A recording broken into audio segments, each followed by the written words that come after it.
आप देख रहे हैं जागरूक समाचार। हमारा मकसद है सच को सामने लाना ताकि समाज को बेहतर बनाने का संघर्ष तेज कर सके, अपनी भूमिका निभा सके। प्राकृतिक आपदा, जलवायु संकट, बाढ़, अकाल, हिमस्खलन, धरती के गर्म होने जैसी समस्याओं से आज पूरा मानव जीवन खतरे में पड़ गया है। इसी संदर्भ में स्कॉटलैंड के ग्लासगो शहर में संयुक्त राष्ट्र संघ का जलवायु परिवर्तन से संबंधित सम्मेलन 31 अक्टूबर से 12 नवंबर तक चल रहा है। इस सम्मेलन में दुनिया के विभिन्न देशों के शासक प्रतिनिधि सम्मिलित हुए। संयुक्त राष्ट्र का इस तरह का 26वां सम्मेलन है, इसलिए इसे COP26 कहा गया है। इसमें अब तक 100 देशों की पार्टियों के लीडरों ने 2030 तक जंगलों की बर्बादी को रोकने का वादा किया है, पर प्रश्न उठता है कि पर्यावरण प्रदूषित कौन कर रहा है।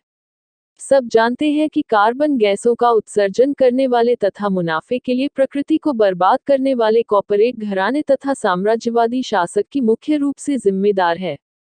पर यह भी सत्य है कि प्रत्येक देश के मुनाफाखोर और उनके प्रतिनिधि शासकों की उल्टी नीतियों की वजह से ही पर्यावरण बर्बाद हो रहा है। ऐसे में पार्टियों की कॉन्फ्रेंस में कोई भी निर्णय हो या बेहतरीन प्रस्ताव भी पारित हो जाए तो भी सवाल उठता है कि उन्हें लागू कौन करेगा। COP26 में भारत के प्रधानमंत्री नरेंद्र मोदी भी पहुंचे और उन्होंने क्या क्या वादे किए, सुनिए। से निपटने के लिए 5 अमृत तत्व रखना चाहता हूं, पंचामृत की सौगात देना चाहता हूं। पहला, भारत 2030 तक अपनी नॉन फोसिल एनर्जी कैपेसिटी को 500 गीगावाट तक पहुंचाएगा। दूसरा, भारत 2030 तक अपनी 50% एनर्जी रिक्वायरमेंट रिन्यूएबल एनर्जी से पूरी करेगा। तीसरा, भारत अब से लेकर 2030 तक के कुल प्रोजेक्टेड कार्बन एमिशन में 1 बिलियन टन की कमी करेगा। चौथा, 2030 तक भारत अपनी अर्थव्यवस्था की कार्बन इंटेंसिटी को 45% से भी कम करेगा। और पांचवा, वर्ष 2070 तक भारत नेट जीरो का लक्ष्य हासिल करेगा। आप खुद सोचिए कि ये वादे काल्पनिक है या धरातल पर उतरने लायक। कोरोना काल में साबित हो गया कि आपातकाल में हमारी जमीन और खेती ही हमें बचा सकती है। कोरोना समय में रोजगार से हाथ धो चुके लोगों को नरेगा ने ही कुछ सहायता दी। भारत की अर्थव्यवस्था पटरी पर कब आएगी यह कहना तो मुश्किल है, पर यह तय है कि पहले से बढ़ रही बेरोजगारी में नरेगा का फंड 31 अक्टूबर तक समाप्त हो जाने से बेरोजगारी की समस्या विकराल हो जाएगी। अभी नवंबर महीने की शुरुआत हुई है। अगला बजट आने में अभी 5 महीने बाकी है तथा सरकारी आंकड़ों और अखबारों की खबरों के अनुसार नरेगा के कुल बजट का 90% पैसा खत्म हो गया है। ऐसे में आने वाले महीनों में नरेगा में मजदूरी नहीं मिलेगी। वैसे भी केंद्र सरकार ने महानरेगा कामों में सामग्री की मात्रा बढ़ा दी थी, जिससे मजदूरी लगातार कम होती रही है तथा सामग्री देने वाले व्यापारियों तथा ठेकेदारों को लाभ मिला है। इसमें भ्रष्टाचार भी खूब हुआ है। कई ग्रामीणों का यह भी आरोप है कि कुछ पंचायतों ने ठेकेदारों से तथा मशीनों से काम कराया, जबकि ऐसे मजदूरों के नाम चलाएं जो कभी भी काम पर नहीं गए।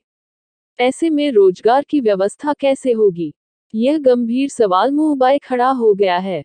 किसानों का आंदोलन जारी है और यदि तीनों कृषि कानून लागू हो गए तो गरीब को मिलने वाले राशन की दुकान जरूर बंद हो जाएगी, और वह होना भी शुरू हो गई है। अगले महीने से कोरोना काल में मिलने वाला राशन अब नहीं मिलेगा। वही यह भी कहा जा रहा कि जिनका खाद्य सुरक्षा में नाम रजिस्टर्ड है उन्हीं को राशन दिया जाएगा। इसी बीच राशन की दुकानों से सरकारी कर्मचारियों को राशन दिया गया और राजस्थान सरकार ने उनसे वसूली भी की। खेरवाड़ा में लगभग 75 सेंटर है जहां सरकारी 1229 कर्मचारियों से कुल 1,51,00,000 रुपए की वसूली की गई, पर आश्चर्यजनक यह है कि सरकारी कर्मचारियों के नाम पर फर्जीवाड़ा करने वाले राशन डीलरों के विरुद्ध अभी तक कोई कार्रवाई नहीं की गई। 31 अक्टूबर 2021 को राजस्थान में वल्लभनगर और धरियावद विधानसभा उपचुनाव की दोनों सीटों पर कांग्रेस जीत गई। धरियावद में भाजपा तीसरे नंबर पर पहुंच गई और वल्लभनगर में चौथे नंबर पर पहुंचकर जमानत भी नहीं बचा सकी। बीटीपी के उम्मीदवार को मात्र 2290 वोट मिले, वहीं बीटीपी समर्थक ने 51,094 वोट पाकर भाजपा को तीसरे स्थान पर धकेल दिया। चुनावों में गुटबाजी और जोड़ तोड़ चरम पर रही तथा पार्टियों के समीकरण बदल गए। अभी अधिक साफ हो गया है कि चुनाव लड़ने वाले जैसे तैसे जीतकर अपनी तथा अपने आकाओं की मंशा पूरी करने के अलावा कुछ नहीं करते। कभी कभार कथनी में आम जनता के हित की बात करते हैं, पर वास्तव में खुद के घोड़े ही छाया में बांधने के लिए जुटे रहते हैं। वल्लभनगर विधानसभा क्षेत्र के 2,52,716 मतदाताओं में से 30% ने मतदान नहीं किया। जीतने वाली कांग्रेस उम्मीदवार को कुल मतदाताओं के लगभग 26% तथा मतदान करने वालों के 34% वोट प्राप्त हुए। वहीं धरियावद विधानसभा क्षेत्र के कुल 2,57,632 मतदाताओं के 27% तथा मतदान करने वालों के लगभग 40% वोट प्राप्त हुए। जनसंख्या के आधार पर देखें तो जीतने वाले दोनों विधानसभा उम्मीदवारों को कुल जनसंख्या के लगभग 15% मत ही मिले।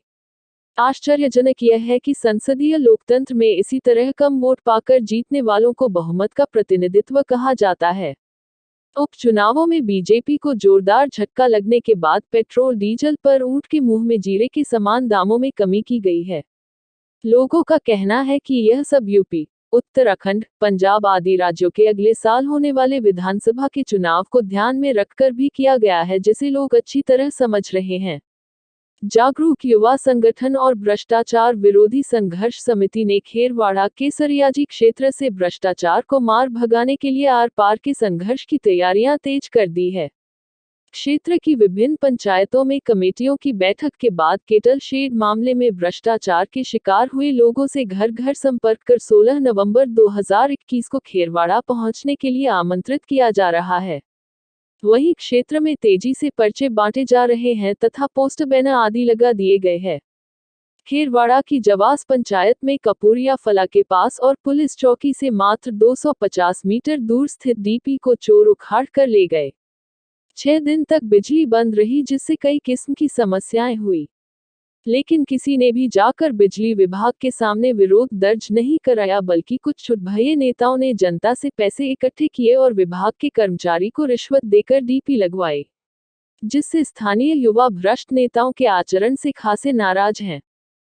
आप देख रहे हैं जागरूक समाचार। अगले सप्ताह फिर मिलेंगे नए जानकारियों के साथ और नए समाचारों के साथ। और आपसे निवेदन है कि चैनल को लाइक करें, चैनल को सब्सक्राइब करें, घंटी का बटन अवश्य दबाएं, शेयर अवश्य करें। धन्यवाद।